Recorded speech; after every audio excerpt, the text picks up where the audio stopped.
Bah ça y est, bah ça y est, on le croyait mort, on le croyait finito, on le croyait à l'issue de cette saison. Bah il est fini, il va prendre sa retraite. Eh bah non, il fallut attendre un an et 7 éditions plus tard pour voir enfin la première victoire de Lewis Hamilton. Un rêve qui, selon lui, est impossible pour lui. Bah finalement c'est devenu possible. Comme disait dans notre proverbe, impossible n'est pas français. Enfin là, c'est impossible n'est pas britannique. Hein. Impossible n'est pas Lewis Hamilton, impossible n'est pas Ferrari, j'ai envie de dire. Mais en tout cas, magnifique victoire de Lewis Hamilton sur ce Grand Prix de Barcelone. Après une stratégie, mais due de masterclass sans nom.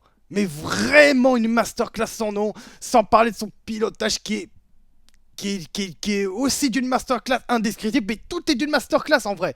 Tout est d'une masterclass. Que ce soit Hamilton et même les ingénieurs devant lui dans la radio.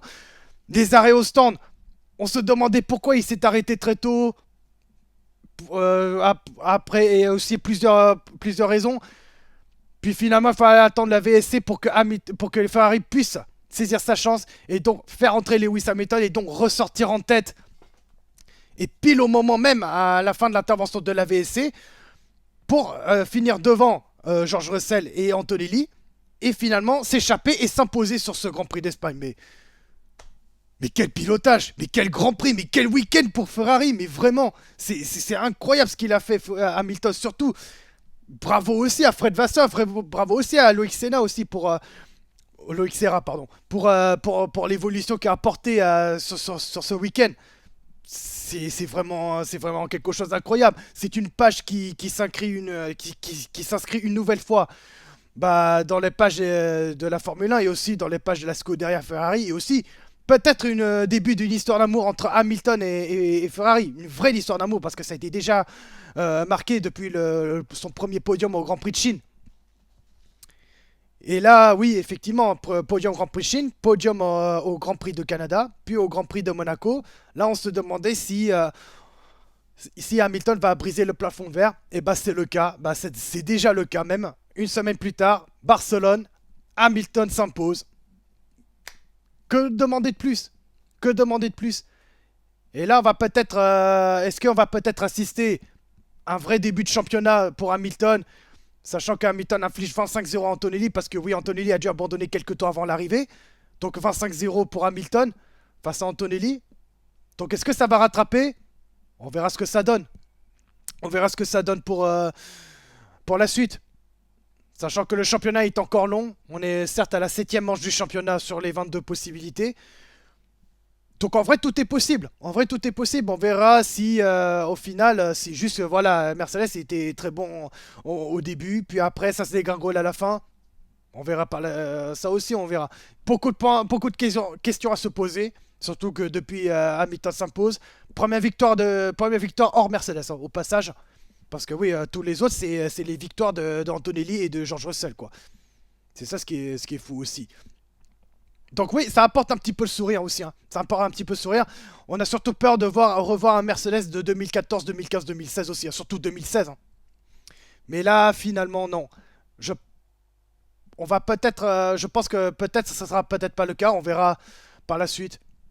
Parce que bon, il y a quand même les autres concurrents tels que les McLaren aussi, qu'on va pas l'oublier aussi. Même si bon, Lando Norris 3ème, ça a été compensé par l'abandon de Antonelli, ça faut pas l'oublier. Il faut pas oublier aussi les Red Bull aussi, pour les éventuelles évolutions qu'il va apporter après. Ça aussi, beaucoup de questions à se poser. Donc voilà, bravo pour Lewis Hamilton. Bravo Lewis Hamilton. Maintenant, du côté de George Russell qui termine deuxième. Bon, en vrai, face à la voiture de Lewis Hamilton qui est beau, qu'il a reconnu qu'il est plus rapide que lui. Bon, George Russell ne se contenterait que la deuxième place. Personnellement, j'aurais bien aimé qu'il fasse un 25-0 à Antonelli. Puisque au Grand Prix de Canada, je vous rappelle que George Russell a dû abandonner suite au problème mécanique. Et donc Antonelli a profité à infliger 25-0. J'aurais bien aimé qu'on rééquilibre un peu les choses entre les deux. Mais bon, finalement, ce ne sera pas le cas. Bon, après, 18 points, c'est quand même pas rien, quoi. Et donc, ça lui apporte un petit peu sourire quand même pour le pilote britannique de chez Mercedes. En tout cas, on espère un petit peu pour que George Russell doit vite se ressaisir, mais se ressaisir est vraiment, vraiment vite quoi. Parce qu'Antonelli, malgré qu'il a dû abandonner donc zéro pointé, bah, il reste encore loin par rapport à Lewis Hamilton. Donc ça, faut pas oublier. Et là maintenant, on va parler d'un pilote qu'on n'a pas abordé, hein. Alors, du côté de chez Mercedes et Ferrari, enfin surtout de chez Ferrari, parce que c'est un pilote que j'ai pas trop abordé. Bah, c'est Charles Leclerc. C'est compliqué, hein. C'est compliqué pour Charles Leclerc, hein. Depuis l'accident de Grand Prix Monaco, on n'a plus vu le même Charles Leclerc qu'on a connu. Alors, la course de dimanche, alors aujourd'hui c'était quand même pas de chance. Mais là, avec les qualifications d'hier, ça a fait beaucoup quand même, hein. Charles Leclerc qui a fait une sortie de piste, qui a dû cracher sa voiture lors de la Q3. Et n'a pas fait un seul tour chronométré, c'est pour ça qu'il est parti dixième. Là, Charles Leclerc qui n'a pas été aidé par un problème mécanique. Donc 0 pointé aussi pour Leclerc. Donc 2 DNF de suite pour le Monégasque. J'espère que Charles Leclerc, c'est juste un moment assez agité. Et j'espère que les meilleurs jours arrivent pour lui, quoi. Parce que si ça continue comme ça, plus le temps passe, plus les prolongations qui ont été officialisées avec Charles Leclerc du côté chez Ferrari pour quelques années de plus, bah plus on se pose des questions sur ça, quoi. Parce que on a vu à Lewis Hamilton qu'on a retrouvé un vrai pilote qu'on a connu ces dernières années. Attention, faut faire très attention. Faut faire très attention parce que Lewis Hamilton, ça peut venir très fort. Il peut jouer même le titre de champion du monde aussi. Surtout qu'il est quand même bien placé. Bon, Leclerc est quand même aussi bien placé avec 75 points. Bon, après, il reste quand même très loin. Ça va être très difficile pour lui, quoi, pour chercher ça. Sachant que Lando Norris, avec la troisième place, bah, il colle derrière Charles Leclerc. Avec 2 points de retard sur le Monégasque. Donc ça aussi, il faut faire très attention. Donc il faut absolument que Charles Leclerc doit absolument se ressaisir et vite. Surtout notamment au prochain Grand Prix qui aura lieu en Autriche, sur le circuit de Spielberg. Donc vraiment, il faut que le Monégasque doit progresser, quoi. Doit se ressaisir. Il doit remarquer dans les points, quoi. Au moins dans le top 5, quoi. Et encore mieux dans le top 3, quoi, pour mieux rattraper. Parce que là, de 0 pointé sur les 2 Grands Prix, franchement, ça donne pas forcément une bonne image pour lui. Ça donne pas forcément une bonne image, surtout après des années chez Ferrari. Donc, dont une saison où il a une potentiel de remporter le titre. Là, les tifosi commencent à être impatients et ils donnent de plus en plus de points sur Lewis Hamilton. Bah oui, parce que Lewis Hamilton, avec ses 7 titres de champion du monde, bah ça donne un petit coup de boost du côté de l'anglais, quoi. Il faut surtout que, ouais.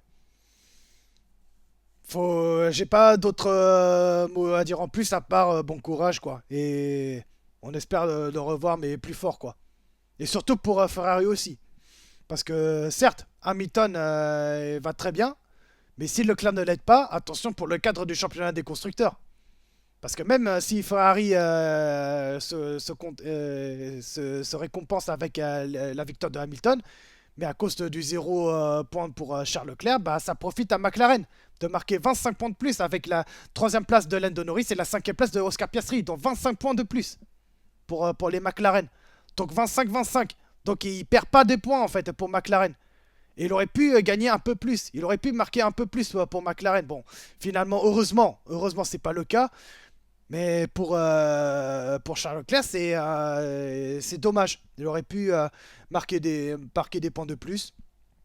Mais bon, comme j'avais dit, malheureusement, c'est pas de chance pour lui pour la course. Mais bon, on espère que pour Ferrari, il doit conserver sa deuxième place.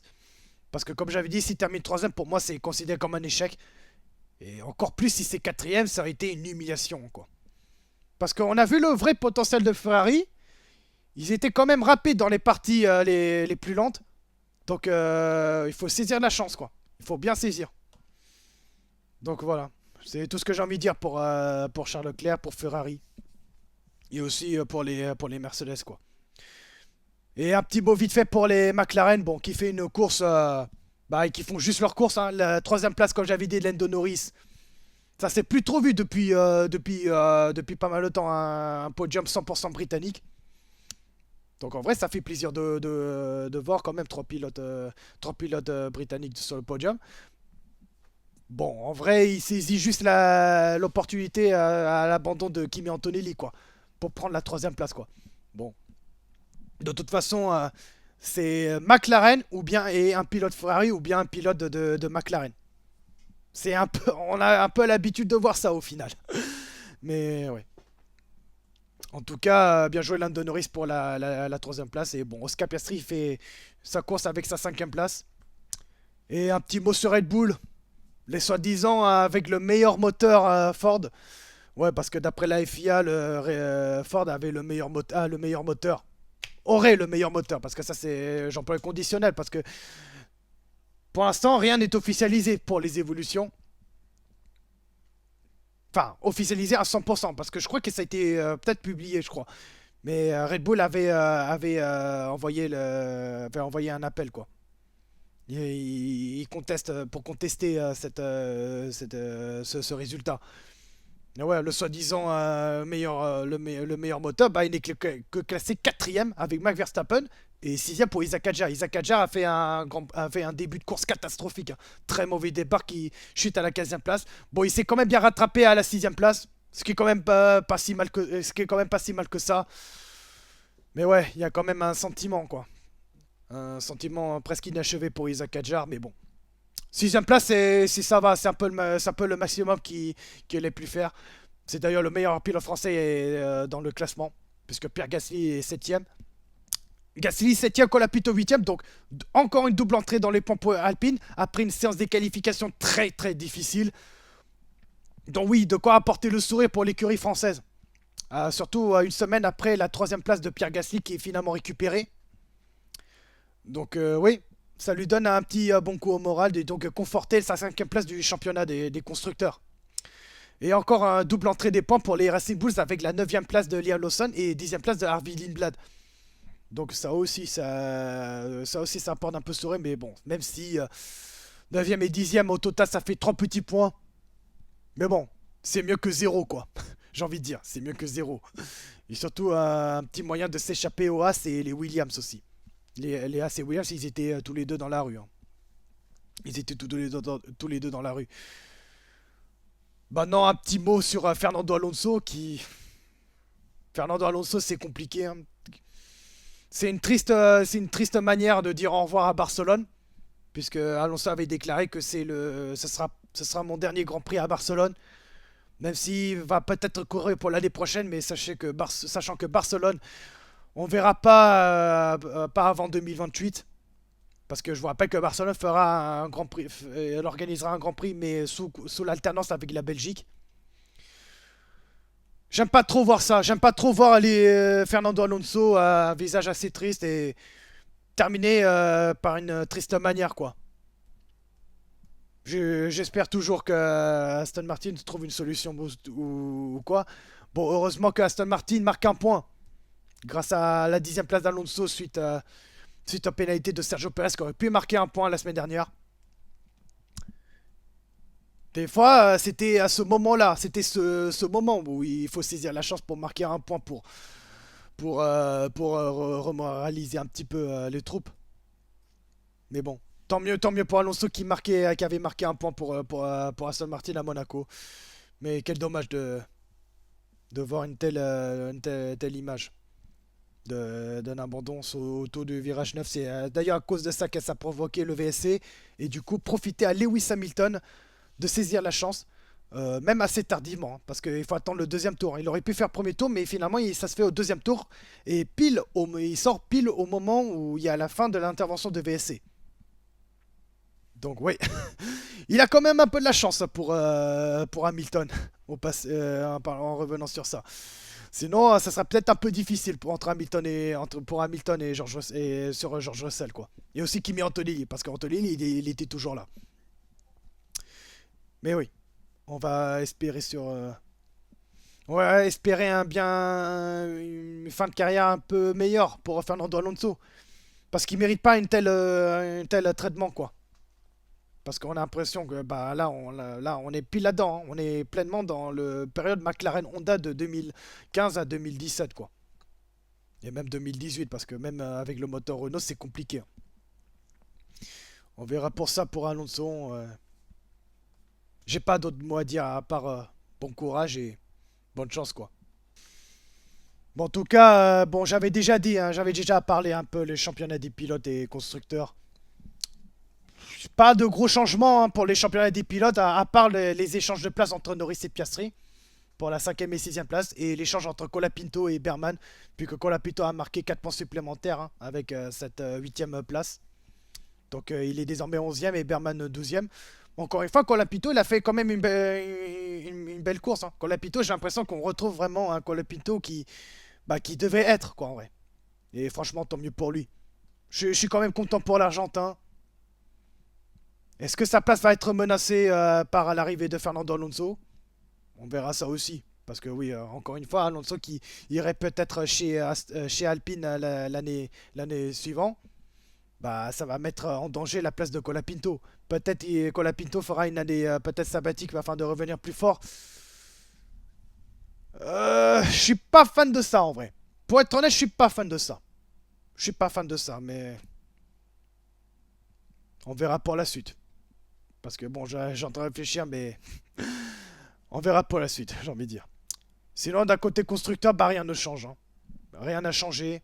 Juste Ferrari, McLaren rattrape quelques points hein, au profit de Mercedes avec 18 points contre 25 pour Ferrari et McLaren. Et même Red Bull hein, qui se rattrape un petit peu. Hein, parce que malgré la quatrième de Verstappen et sixième à Jab, bah, il marque 20 points de plus contre 18 pour Mercedes.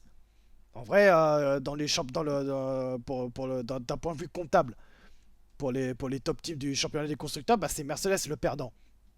Parce que même Red Bull, il s'en sortait un peu mieux, quoi. Bon, en tout cas, merci à vous tous d'être là.